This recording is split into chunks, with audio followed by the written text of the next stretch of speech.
It's an immense pleasure for me to teach chemistry representing the Vidya Lakshmi Matriculation High Secondary School, Chennanguppam. Our management has taken a serious effort in delivering the knowledge to the students who is suffering that I am not able to go to school. How will I able to learn? For this purpose, our management have taken a serious issue and it has come out with a great effort that you are witnessing right here. Yes, myself, Branam Jai Singh, who is going to deal with class 12 chemistry. When we take chemistry, we have got three parts of the branches to discuss with it: inorganic, organic and physical. To begin with, we always go with the inorganic chemistry. If we go directly to the physical chemistry and the organic chemistry, the continuity may not be witnessed. That is why in our textbook it has been framed as inorganic, physical and organic. In the inorganic chemistry, before studying each and every element, we have to witness how are we getting it.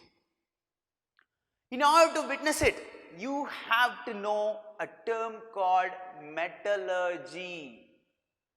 So metallurgy is a content from the inorganic chemistry which has been kept as of unit 1 in our textbook. What is to deal with metallurgy? Metallurgy actually deals with science and technology of a metal. Now here comes a question. Metallurgy, from the name itself, it is very clear that we have to discuss something with the metal. And what is there to discuss the science and technology behind the metal?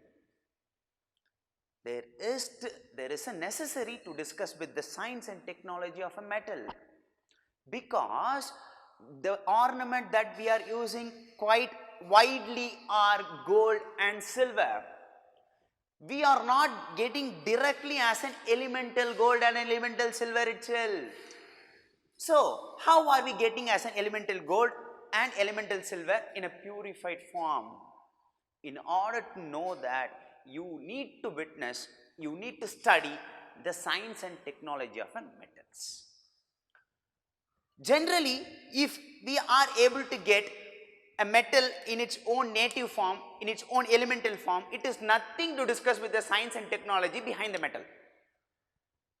It doesn't mean that none of the metal are existing as a native form itself. There are some metal which is existing as a native form. Which means if it is a gold, we are getting gold as a directly itself. You just assume in that way. If all the metals existing as its own elemental form itself, it is nothing to discuss with the science and technology. But there are metals which exist as a combined state, which means it may exist as an oxide, it may exist as a sulfide, it may exist as a silicate. Right, iron may exist as an oxide. Sulfide, iron may exist as a sulfide. Iron may exist as a silicate, FeSiO3, silicate. So in that way, if you are getting from the earth in this combined state, how I need to separate it? Those are all the things that we are going to see in this unit. Here comes a question. What is the need to study this unit? Why I need to know the science and technology of a metal? Here, our civilization is the reason that we need to study it. In the ancient time, people were restricted with the limited usage, which means in the Stone Age period, very limited amount of a metal people would have used in the ancient people. And fire is the thing that they would have definitely required in order to cook food and in order to lighten during the night times. But even though those usages were there, it was very limited. In the modern world, we are able to come across lots and lots of metals. Are they getting as a native state itself? No. They are existing in the form of a combined state. That is the reason we have to witness. Also, our need is the second thing. Our need in order to design a material with a specific property is an important factor. If I need a metal with a great conductivity, I have to approach the silver. Silver, that too with a proper purity. In order to design in such a way, I have to undergo the science and technology.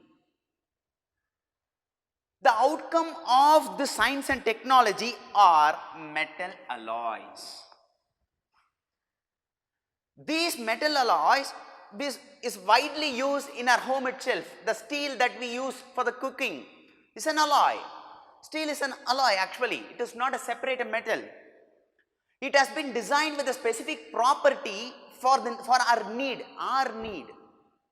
That is why we need to study this. When I say metallurgy, there are various processes through which I can able to prepare the pure form of a metal. But all the processes are not eco-friendly. I always need to choose the eco-friendly metallurgy process. How will you choose the eco-friendly metallurgy process? If the process which results in the minimal waste, and maximum energy efficiency. When a production company is dealing with a manufacturing process, it will always deal with the higher efficiency with minimum waste. That is why it is profitable to themselves. Also, it should be eco-friendly metallurgy process.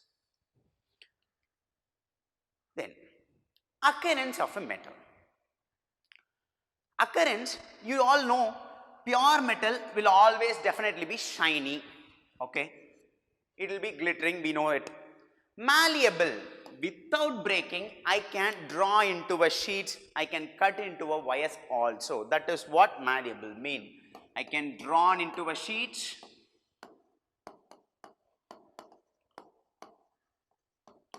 cut into wires.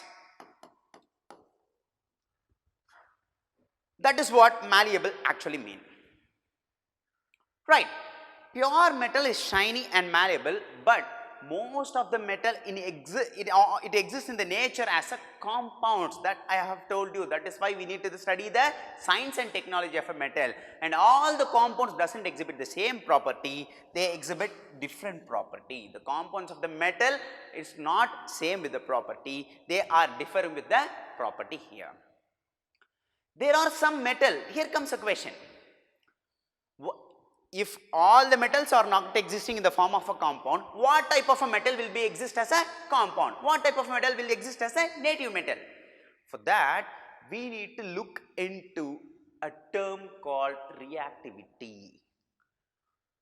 If something is very reactive, that will frequently react. In order to stop its reaction, I have to do something. Similarly, you can consider petrol. If you fuel it into a petrol tank, if you open the lid, it will vaporize. In order to stop the vaporization, you are closing a lid.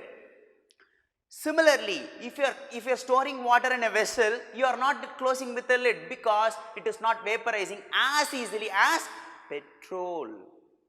Similarly, the one which is capable of reacting frequently or very spontaneously, they are existing in the form of a compound. The one which is least reactive will just exist as a native element as it is. The metals, some metals with least chemical reactivity are copper, silver, gold and platinum. They show least chemical reactivity and they exhibit significant amount, which means reasonable amount as a native element itself, which means it does not exist in the form of a compound because they are less chemically reactive. Whereas the metal, if you take the metal itself, alkali metal, which belongs to group 1 and 2. When I say alkali metal, it is just group 1. When I say alkali metal, it is group 2. Let me just take alkali metal. Alkali metal are more reactive. We know that it is also electropositive. Leave it out. It is more reactive. That is why it exists in the form of a combined state. It is very easily reactive, right? Because if I take sodium, it is 11, its configuration is neon 3s1. If it loses this one electron, it acquires the stable configuration of a neon. That is why it is capable of reacting spontaneously. That is the reason it doesn't exist as a native element. It exists in the form of a combined state. It is chemically reactive. That is the reason here. Right. Now, you have witnessed what sort of a metal will be present in the form of an compound, what sort of a metal will be present as a native element itself. After that, we need to proceed a two-term, and we definitely need to understand the difference between two-term mineral and ore. Both are actually the source of a metal. If you ask me, I will say both are actually source of a metal. But even though it said both are the sources of a metal, here comes a question. What question is that? Are we getting the same percentage of a metal in both mineral as well as ore? Let me take an ore and mineral of iron, and if you examine it properly, you will witness that you will not be able to get the same percentage of an iron from the mineral as well as ore. Both are actually the source of a metal, we know it. Right. Now, I am here to add a further term called ore is also a part of a mineral. Ore is also a part of mineral. Right. What is a mineral? In order to learn the ore, we need to know the mineral, because I told you that ore is also a mineral. Right. What is a mineral? Mineral are the naturally occurring substance that we get from our earth crust itself, in which you are able to find the metal in free state as well as combined state. Okay. Mineral is actually a source which is capable of delivering a pure form of a metal in the native form itself. On the contrary, it can also have the metal in the combined state as a compounds, as oxides and sulfides. Right. It means it has either in the native state or as a combined state. Okay. When I say mineral of an iron, it can have a great percentage of an iron, it can have the least percentage of an iron. But when I say ore of an iron, it will definitely have a great percentage of iron. So, when I say mineral, it will have a small amount of a metal, or otherwise it will have the reasonable percentage of a metal. Okay, now we are very well clear with this. Mineral is a source of a metal. It may have greater percentage of a metal, or reasonable percentage of a metal, or very less percentage of metal. Now, what is ore? Ore is a mineral. The first term that you would add is ore is also a mineral. It is a mineral, but it will definitely give us a high percentage of a metal. It will definitely give us high percentage of metal, through which I can able to extract the metal very conveniently and economically through an eco-metallurgical processes. Right. Conveniently and economically. Right. Which mean mineral may have a high percentage of a metal or low percentage of a metal, but ore will definitely have an high percentage of a metal. Hereby, I conclude that since I have stated ore is also mineral, among the mineral, the one which has a high percentage of a metal is called as ore. So, consolidating these two, I could write two statements. What statement it is? All ores are mineral, but all mineral are not ore. All mineral are not ore here. Yes, it is very well clear. Because mineral may have high percentage, may have low percentage. I already told you, ore will definitely have a high percentage of a metal. Then how come I would say mineral will have, all the minerals are ore because it contains a high percentage of a metal? How will I say? I can't say that. Right. The example for this I would say, iron is actually present in more than 800 mineral. Iron is present in more than 800 mineral. But the greater percentage of an ion I could get is from hematite and magnetite. So I would say hematite and magnetite are the ore of an iron. So this is how you need to understand the difference between mineral and ore. Next, the other example that I would say is aluminium. If I need to extract an aluminium, I must go with a mineral. Among the mineral which is giving a greater percentage of an aluminium, that is considered as an ore. We will understand it. Bauxite is both bauxite and China clay has a is the mineral of aluminium. But bauxite produces reasonable percentage of aluminium. But China clay has less percentage of aluminium. So the one which has a reasonable percentage is called ore. The one which has a less percentage of an aluminium is called mineral. So this is an example to understand the difference between mineral and ore. Okay, somehow I have found a source through which a metal can be extracted. What is the source? Ore. Through the ore I am going to extract the metal. Right. In order to extract a metal from its ore, we must undergo a three process: concentration of ore, extraction of the crude metal, refining of a crude metal. Concentration of ore, extraction of a crude metal and refining of a crude metal. We are going to understand one by one so that we can ensure all the knowledge behind this are enriched. Right. If you ask me to classify this metallurgy unit in terms of three, this is the classification. We have three parts in this unit to discuss with: concentration of ore, extraction of the crude metal and refining of a crude metal.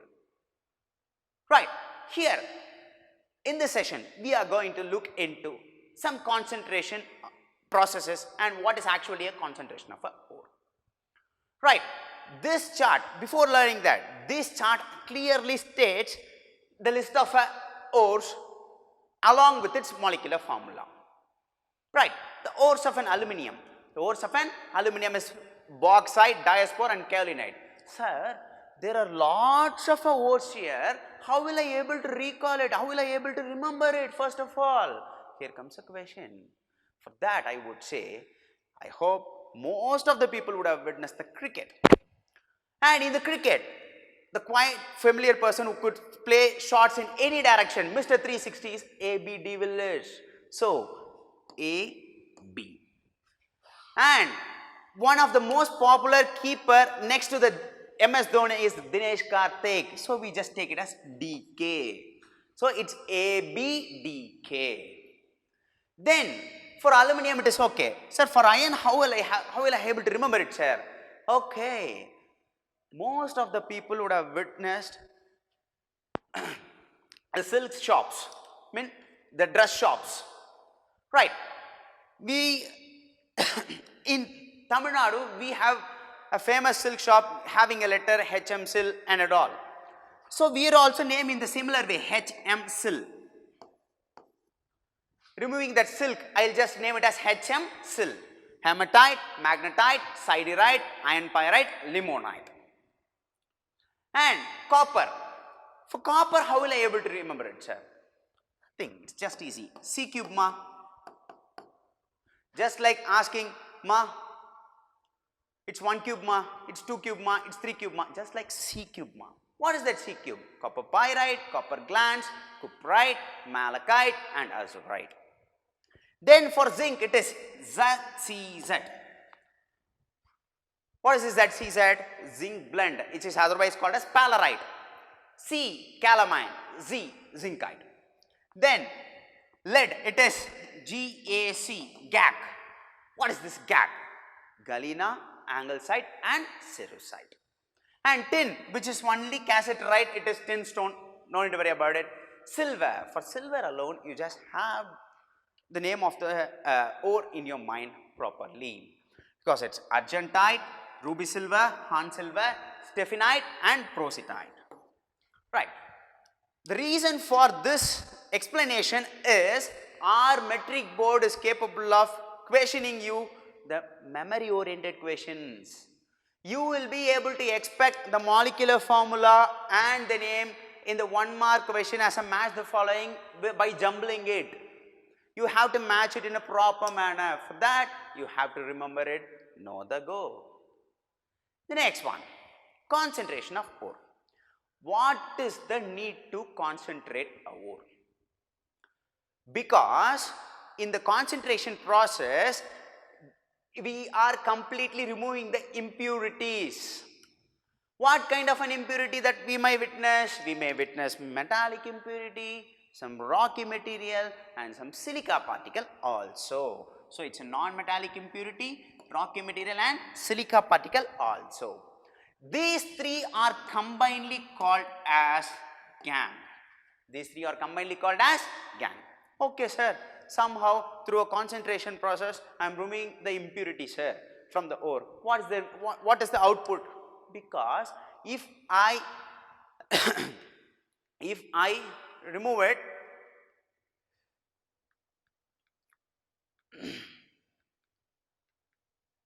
right? If I remove it, we will be able to get the proper percentage, which means I would be able to get a great percentage of a metal which I am trying to extract it. Or otherwise, I may able to get the compound that I am going to extract with a greater percentage if I remove the impurity. Right. Just like removing our sleepiness from so that I could be able to study in a proper manner, just like that. Okay. So if I remove these impurities, which is called gangue, from the ore, I will be able to get the pure form of a metal. Right. For this, there are lots of processes. Out of which, among those processes, the process that you must choose depends on 3 factors. The choice of method of concentration of a ore depends on 3 factors. 1. Nature of a ore. 2. Type of impurity. 3. Environmental factors. Right. Nature of a ore, definitely, because all the ore will have different types of compounds, which mean oxide, other one sulfide, other one carbonate. Depending on the ore, I have to choose the process. That is why it is mentioned as a nature of ore. Secondly, the type of impurity. Right, we may have a metallic impurity, we may have a rocky impurity, we may have a non-metallic impurity also. In order to do that, the type of impurity that I must choose, I must be able to find. And then I have to go to the concentration processes. Third one, environmental factors. Depending on the climatic situation, our environment is provided, we have to choose it in a proper manner. Out of that, the first one that we are going to witness here is gravity separation method or hydraulic wash. When I say gravity separation or hydraulic wash, the important word that must come into your mind is, that must hit your mind is specific gravity. Which means I can able to concentrate the ore which has 2 different specific gravity, which means a metal should have higher specific gravity and the impurity should have lesser specific gravity. Here is the condition. The ore particle which has a higher percentage of a metal which has higher specific gravity, and the gangue particle which is impurity should have low specific gravity. If this condition sustains, we can able to concentrate the ore with the help of a gravity separation method or hydraulic wash. What is this gravity separation? What is this hydraulic wash? We'll look into it. When we are going to concentrate a ore with the help of a gravity separation or hydraulic wash, first we have to crush the ore. I have to crush and grind the ore very first, because when it has been grinded and crushed, we will be able to find the particle sizes very less, so that I can able to process it very quicker. That is the reason. Okay, I am crushing the ore, I am finally powdering it. Next, I have to wash it with the rapid flow of water, which means I will be able to find a sloping earth. In the sloping earth, you will be able to find some barrier, and in the barrier you have to feed those crushed and powdered ore, and this sloping earth will be subjected to a rapid flow of water. You will be able to subject to a rapid flow of water. What is happening here? The one which is lighter particle will definitely flows down. It's very easy.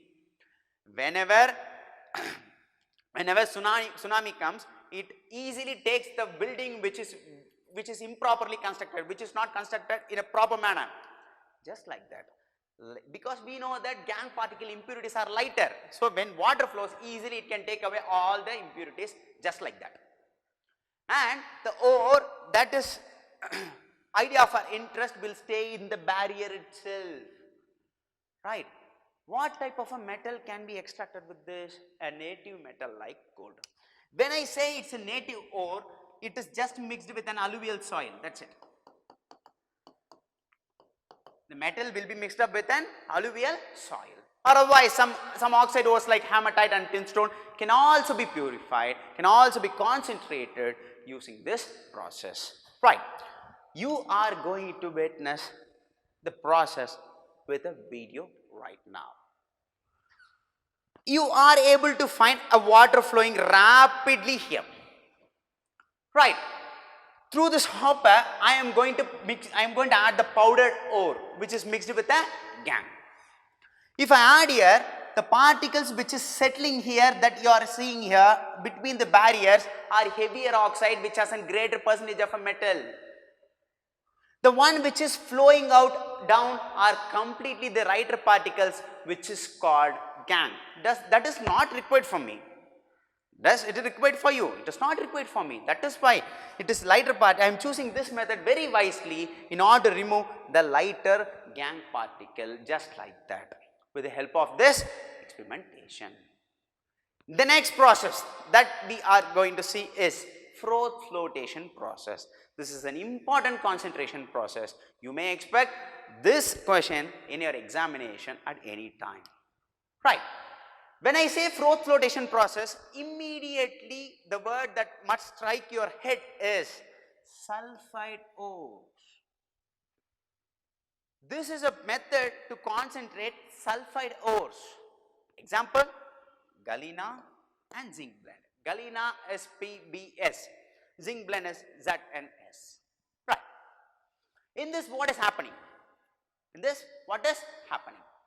The metallic ore here why are we concentrating? In order to separate the gangue from the ore. Right. Here, with this process, I am preferentially wetting the metal of an interest which is present in the ore using an oil. I am going to wet this ore with an oil, and gangue is wetted by water. If a ore is wetted by an oil and the gangue is wetted by water, I can easily separate it because those two, oil and water, doesn't mix up with each other. Right. Here gangue is wetted by water. Okay, what is the next? Right. In order to wet it, you have to crush the ore into a fine powder. Okay, I have crushed it, I have made into a fine powder. What's next? I have to add water to it. Okay, I have added water. What's next? I have to add an agent called frothing agent. Right. Frothing agent here is an oil. What oil that I may choose? Definitely not coconut oil. You have to choose eucalyptus oil or pine oil. Eucalyptus oil or pine oil. Okay. I have crushed the ore, I have added water into it. Now to that I am going to add a frothing agent which is an oil. As you said, it is an eucalyptus oil or pine oil, sir. What's next? To that you have to add a collector because it actually helps to separate the ore from the gangue. What collector that I may use? Is it a stick collector? No, definitely not. It is sodium ethyl xanthate. It is sodium ethyl xanthate. It is a collector which actually helps us to remove the metal of an interest from the gangue. Okay, sir, I have made an experimental setup as you said. Now what is the thing I need to do? I have crushed and powdered, I have added water into it. To that I have added frothing agent. As you said, to that collector also I have added. Now what's the next thing? You have to blow the air. Okay. When I blow the air, what is happening there? The ore, which is wetted by an oil, will be taken up by the collector and comes as a froth. Here, the ore is wetted by an oil, will definitely be a water repellent. That is why it is not wetted by water, and it comes to the surface as a froth. Okay, sir, whatever you have said, I can just imagine. I have to witness it, sir. You are going to witness it right now. Right. See, here I have taken a beaker in which I am going to add water, start filling the water here. The ore that I am going to separate has been crushed and powdered, and it has been fed in the beaker, which has ore as well as the gangue particle here.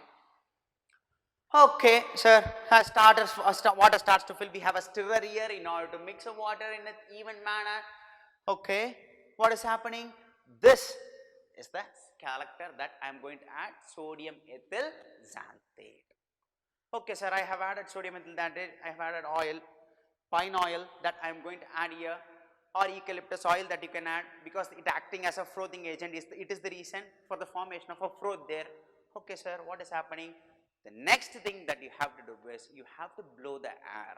So a compressed air get through the tube, and stirrer starts to do its work in a proper manner, in a quicker manner. As stirrer starts to rotate, you will be able to find the formation of a froth through that oil, and the froth that has been formed will just take up the ore which is have greater percentage of a metal alone. Here the particles which settles down is just a gangue which is being wetted by water. Right, as the froth increases, the froth which has a metal will go and immediately transfer into the other beaker which I have placed there, so that I am able to separate the metal of an interest from the gangue from this beaker. So this is a process through which I am able to separate a metal of an interest in the ore from the gangue. Right. Right. So as the froth comes off, I am going to dry it completely. So that I will be able to get the concentrated ore. When I say concentrated ore, it is free from the gangue, right? Because it is wetted by water that is wetted by oil, right? Okay, sir, if there is only one sulfide ore, okay, if I have only ZnS, I have to get only zinc, I can able to get very easily with this all the reagent that I have added. Suppose I have a combination, which means I may have zinc sulfide, I may have lead sulfide. Here, if I do that process, both zinc and lead will be taken up by the froth. So how will I able to separate it further? In order to do that,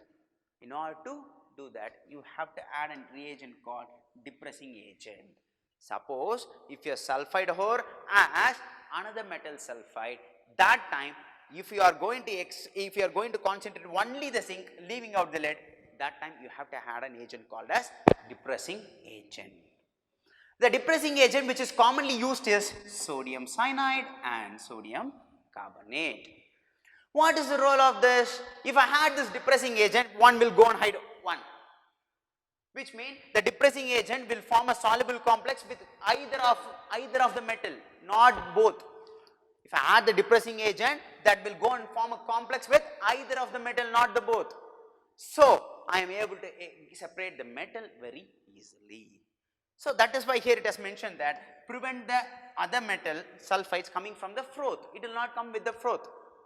So if I had a combination of zinc sulfide and lead sulfide, if I add sodium cyanide to that, we will be able to find a formation of a complex called sodium zincate.